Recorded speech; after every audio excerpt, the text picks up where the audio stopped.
Hello বন্ধুরা, good morning. আমি মিতা নতুন একটা ব্লগে তোমাদের সবাইকে স্বাগত জানাই। আজ হচ্ছে শুক্রবার আর এখন বাজে সকাল 6টা মতন। আজকের ব্লগটা কিন্তু আমি এখন থেকে শুরু করছি তোমাদের সবাইকে সাথে নিয়ে। আর তোমাদের কাছে আমি এইটুকুই আশা রাখছি যে তোমরা আমার ভিডিওটা লাস্ট অবধি দেখবে। আজ কিন্তু ঘুম থেকে আমি বেশ সকাল সকাল উঠে গেছিলাম। কটায় উঠেছি বলো তো? ওই ভোর 5টার সময় উঠে গেছিলাম। কেন বলো তো? আজকে আমার একটু কাজকর্ম আছে না, সেই জন্য। আর 5টার সময় ঘুম থেকে উঠে না আমি বাসি কাজকর্মগুলো কমপ্লিট করে নিয়েছি কিন্তু সকাল সকাল। তারপরেই কিন্তু এই ঘরটাতে এসেছি। কেন বলো তো? এই ঘরটাকে আজকে একটু ঝাড়বো আর একটু পরিষ্কার করব সেই জন্য। আর এই যে সেই জন্য সকাল সকালেই কিন্তু লেগে পড়েছি। আর কি বলো তো, আমি না সারাদিন তো আমার অন্য কাজে ব্যস্ত থাকি, রান্না বান্না থাকে, তারপরে ঘর মোছা, পুজো দেওয়া, এইগুলো থাকে। এক্সট্রা কাজের টাইম আমার সকাল সকালে থাকে না, মানে সারাদিনে পাই না আর কি। সেই কারণে আজকে একটু বুদ্ধি করলাম যে সকালবেলা ঘুম থেকে উঠবো, একটু সকাল সকালে উঠে পড়বো, তারপরে আমার বাসি কাজকর্মগুলো করে আমার তো হাতে টাইম থাকবে, সেই টাইমটাই আমি এই ঘরটাকে গুছিয়ে নেব। আর সেই মতো দেখো উঠেও পড়েছি। আর আমি না ফোনে অ্যালার্ম দিয়ে রেখেছিলাম, না হলে হয়তো ঘুমটা ভাঙতো না।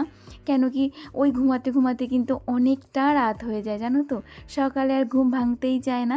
তাই আমি অ্যালার্ম দিয়ে রেখেছিলাম ফোনে।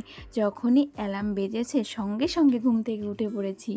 আর একটা কথা কি জানো তো, মাথার মধ্যে তোমার যদি কোনো কিছু থাকে না, মানে কাজ করব বা কোথাও যাব, এরকম যদি কোনো কিছু থাকে, তাহলে দেখবে তোমার ঘুমটা কিন্তু মানে অটোমেটিকলি ভেঙেই যাবে। তো আমারই সেরকম হয়েছে জানো তো, যেই অ্যালার্ম বেজেছে সঙ্গে সঙ্গে ঘুম ভেঙে গেছে আর আমি কিন্তু উঠেও পড়েছি। তারপরে এই যে কাজে লেগে পড়েছি দেখো। আর এই যে শোকেসটা থেকে শুরু করলাম। আর আগে তো দেখলে তোমরা ঘরটাকে একটু ঝেড়ে নিলাম, কেন কি হালকা হালকা করে একটু মাকড়সা পড়েছিল। এমনিতে কি বলো তো, আমি যখন ঘর ঝাড় দিই না, তখন যখনই আমার চোখে পড়ে মাকড়সা, তখনই কিন্তু আমি একটু পরিষ্কার করে ফেলি। তো সেই জন্য আমার অতটা মাকড়সাও হয় না, তবু একটুখানি হালকা করে ঝেড়ে নিলাম। আর যেহেতু শুক্রবার ভালো দিন, আর আমি এই শুক্রবার বুধবার এরকম দিন দেখেই কিন্তু আমি ঘরটা ঝেড়ে ফেলার চেষ্টা করি, মানে সব সময় আর কি। তো তারপরে দেখো এই শোকেসটা নিয়ে লেগে পড়েছি। প্রথমে শোকেসটাই কিন্তু মুছে নিলাম, ওপরটাও একটু পরিষ্কার করে নিলাম, আর তারপরে এই যে কাজটাকেও একটু মুছে নিলাম।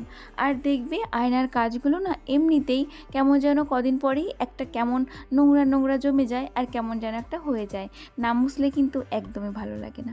আর আমি যখনই এই আয়নায় মুখ দেখি, যখনই দেখি যে কোনো কিছু নোংরা জমেছে বা কিছু পড়েছে, সঙ্গে সঙ্গেই কিন্তু আমি মুছে ফেলি। সেই কারণের জন্য আমার আয়নাটা কিন্তু সব সময় পরিষ্কার থাকে, মানে দু ঘরেরই। জানো তো, যখনই আমি ধরো মুখ দেখতে এলাম, দেখলাম যে নোংরা আয়না একটু নোংরা পড়েছে, সঙ্গে সঙ্গে আমি পরিষ্কার করে ফেলি। সেই কারণে কিন্তু আমার আয়নায় অতটা নোংরা পড়ে না। তো আয়নাটা মুছে তারপরে কিন্তু পাশের আলমারিটাকেও মুছে নিলাম। আর তোমরা দেখতেই পেলে আলমারিটা কিন্তু বেশ পুরনো, ওটা কিন্তু আমার বিয়ের অনেক দিন আগেকার আলমারি। তো সেটাকেও কিন্তু আমি খুব যত্ন করে মুছে টুছে পরিষ্কার করে রাখি আর সাজিয়েও রাখি। ইচ্ছা আছে আলমারিটার উপরেটা একটু সুন্দর করে গোছানোর, কিন্তু কি বলো তো, একটু টাইম লাগবে।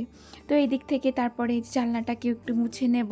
আর জানলাটা না দেখো পুরনো হয়ে গেছে অনেক, তবুও কিন্তু আমি সুন্দর করে পরিষ্কার করি। মানে পরিষ্কার করলে না এটার পরিষ্কারের মতো লাগে না, মনে হয় সেই নোংরাই হয়ে রয়েছে, কিন্তু তবুও একটু ধুলো ধুলো পড়ে, সেটাকে একটু ঝেড়ে রাখি যাতে একটু ভালো লাগে। এই ঘরটা মোটামুটি ঝাড়া হয়ে গেছে, মানে ধুলোগুলো একটু পরিষ্কার টরিষ্কার হয়ে গেছে। কিন্তু কি বলো তো, বেড কাভারটা এই ঘরে চেঞ্জ করব না, কেন কি কদিন আগেই তো চেঞ্জ করলাম, তোমরা দেখতেই পেলে।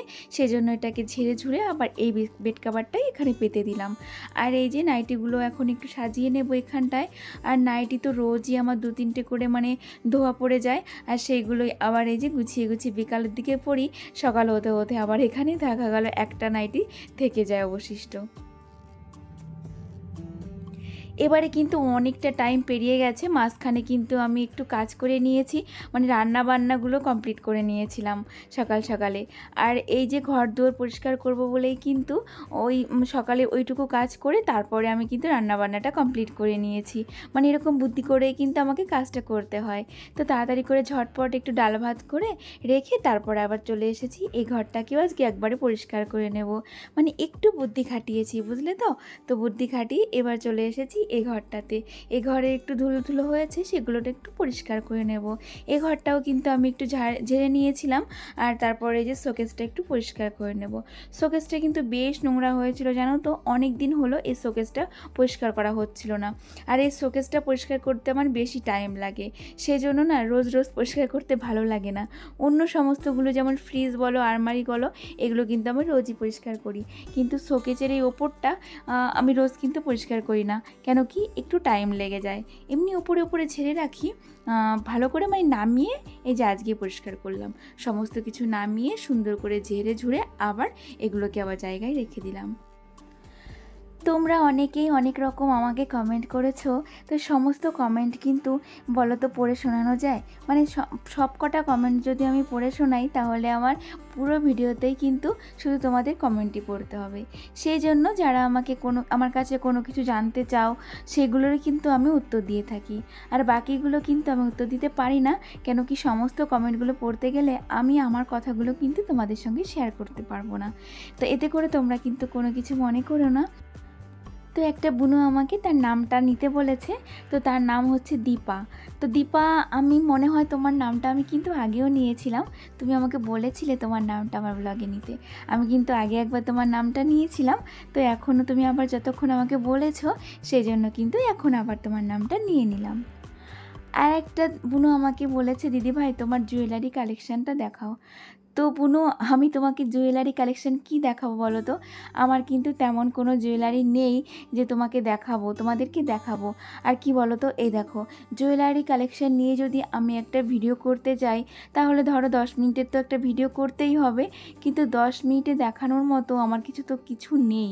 তো সেই জন্য না আমি এই যে জুয়েলারি কালেকশনটা হয়তো তোমাদের দেখাতে পারবো না। ভবিষ্যতে যদি আমি অনেক কিছু বানাতে পারি তখন আমি দেখাতে পারবো, এখন মনে হয় না আমি দেখাতে পারবো। তো বুনু, তুমি কিছু কিন্তু মনে করো না, ঠিক আছে? আর এই যে শোকেসটাও কিন্তু পুরো মুছে নিয়েছি, আর এখন কিন্তু আমি ফ্রিজটাও মুছে নেব। ও একটা বুনু আমাকে বেশ কয়েকদিন আগে কমেন্ট করেছিল যে আমি যেন ফ্রিজের উপরটা কীরকম করে অর্গানাইজ করেছি সেটা দেখাই। তো বুনু, আজকের ভিডিওতে আমি দেখাতে পারলাম না তোমাকে, কেন কি আজকে উপরটা না পরিষ্কার করিনি, শুধু বাইরেটাই পরিষ্কার করলাম, সেই জন্য না তোমাকে দেখাতে পারলাম না। উপরটা যেদিন আমি পরিষ্কার করব সেদিন অবশ্যই তোমাকে দেখাবো যে আমি ফ্রিজের ওপরটা কীরকম করে অর্গানাইজ করেছি। তো সেরকম একটা কিছু করিনি, এমনি ওই টুকটাক আর কি। আর দেখেছো তোমরা ভিডিওর মধ্যে মাম্মাম কিন্তু সর্বত্রক্ষণ আমার সঙ্গেই রয়েছে, মানে এই ঘরেই রয়েছে, এদিক ওদিক। মানে কি বলো তো, আমি ওকে খেলনা টেলনা সমস্ত দিয়ে বারান্দায় বসিয়ে দিয়ে এসেছি, ওই 2 মিনিট খেলেছে, তারপরে চলে আসছে আমার কাছে। মানে কি বলবো, মানে ও থাকবেই না আমাকে ছাড়া। মানে খেলতে পারে বসে বসে, সেটা কিন্তু করবে না, ওই আমার সঙ্গে ঘুরে ঘুরে বেড়াবে। তো কি করব বলো? তো ওকে নিয়েই গরমের মধ্যে আমাকে কাজ করতে হচ্ছে, ওইদিক ওদিক ছুটাছুটি করছে আর আমি কাজ করছি। এতবার বলছি যে মামাম তুমি বাইরে গিয়ে খেলো, আমি একটু কাজ করে নিই, তো না, ও শুনবেই না। আমি যেখানে যাব ও সেখানেই যাবে আর আমাকে বিরক্ত করবে। একবার খাটে উঠিয়ে দাও, একবার নামিয়ে দাও, একবার এটা করো সেটা করো, এরকম করে জ্বালিয়েই যাচ্ছে আমাকে। তো ওই দিকের ফ্রিজ শোকেস সমস্ত কিছু মোছা হয়ে গেল, আর এখন একটু আলমারিটাকেও সুন্দর করে গুছিয়ে নিচ্ছি। আলমারির ওপরটা আজকে আর এই কাপড়টা নামালাম না, তাহলে একটু বেশি কিন্তু দেরি হয়ে যেত। এমনিতেই এমনি দেখলাম যে পরিষ্কারই আছে, সেই জন্য এই যে ঝাঁটাটা দিয়ে আমি কিন্তু একটুখানি সুন্দর করে পরিষ্কার করে নিলাম, মানে ওপরটা একটু নোংরাটা পরিষ্কার করে নিলাম। তারপরে আবার এই যে ফুলদানিগুলো সাজিয়ে রেখে দিলাম। আর আলমারির গাটাকেও একটু ভালো করে মুছে নেব, এতেও একটু নোংরা নোংরা পড়ে গেছে, যেহেতু ঘরটা ঝেড়েছি তো সেই জন্য একটু নোংরা কিন্তু এর মধ্যে পড়ে গেছে। আর এইবারে যে চলে এসেছি আমার সবথেকে প্রিয় জায়গায়। এই জায়গাটা সত্যি কথা বলতে আমার সত্যি খুব প্রিয় জায়গা। শুধু না পেছনে যে দেয়ালটা না এটা একটু নষ্ট হয়ে গেছে, সেই জন্য একটু খারাপ লাগে। তাছাড়া কিন্তু এই জায়গাটা খুব সুন্দর করে আমি সাজিয়েছি আর খুব ভালো লাগে জানো তো। শুধু এই দেয়ালটা যদি একটু সুন্দর থাকতো তাহলে মনে হয় আরও বেশি ভালো লাগতো। তো দেখো এই যে আমি এখন ওয়ার্ড্রপের উপরটাও একটু ভালো করে মুছে টুছে নিয়েছি, আর এই ফুলদানিগুলো সমস্ত কিছু কিন্তু সুন্দর করে মুছে নিয়েছি। আর এগুলো এখন সাজিয়ে নেব। আর এই যে দেখো বোতলগুলো দেখছো, এগুলো কিন্তু আমি রং করার জন্য কালার নিয়ে এসেছি, কিন্তু টাইম পাচ্ছি না জানো তো করার। এগুলো একটু কালার করে দিলে কিন্তু বেশি সুন্দর লাগবে। তো আমিও জানি কিন্তু